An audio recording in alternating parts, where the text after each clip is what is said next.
Greetings all, it's Hamilton here, and I'm in Perpignan. And what I'm doing, as you can probably see from here, I'm following the route of some of the French resistance places. And there's two down here. Now, if I just walk past here, this bakery, which is in Rue Marshal Foch. And what I'm looking for is number 16, which I think, if I'm not mistaken, is somewhere down here on the left-hand side. So we go past the very good kebab house. Fascinating place. So much history wedged into a little town, particularly World War II stuff. There it is. Right, now then. Number 16, which is that building there.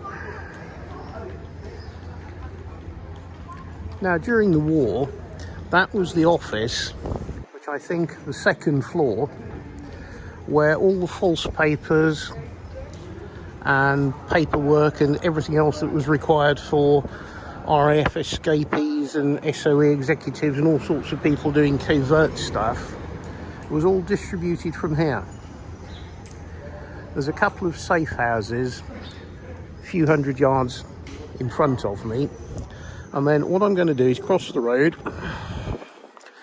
because at the end of the street here, coming up on the right hand side, this place with the red brolly thing outside of it, this was also a very important place during World War II, because this was the hangout of not only the Gestapo, but the observers for the Allies and the French resistance people themselves.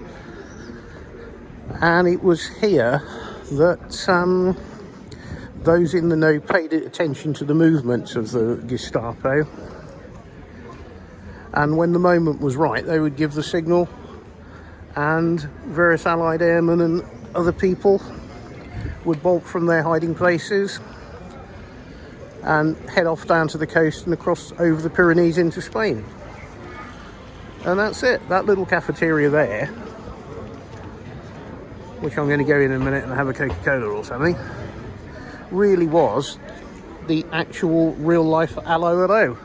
For those familiar with what Allo Hello was, which was a comedy British programme from the 1980s, set in a cafe in France with the French resistance. But until I got here, I didn't know actually such a place genuinely existed. And that's it. That was the French cafe used by the resistance. Absolutely fascinating. And if you just go down that way a little bit, there's a major place that was used as a radio station, and two little flats where, well, anybody who needed hiding was hidden out. Absolutely, utterly fascinating. And until I got to Perpignan, I didn't know anything about it at all, which proves that there's still remarkable things out there to learn about and see. So everybody needs to get off the TV, get off the internet, and actually go out and do something. Okay? Now, the only snag, if you're an idiot like me, you forget to keep your sleeves covered and you end up burnt and looking like a lobster. But I do this every time I go somewhere sunny. So, there you go. That's 2 minutes of French resistance in Perpignan. See you later.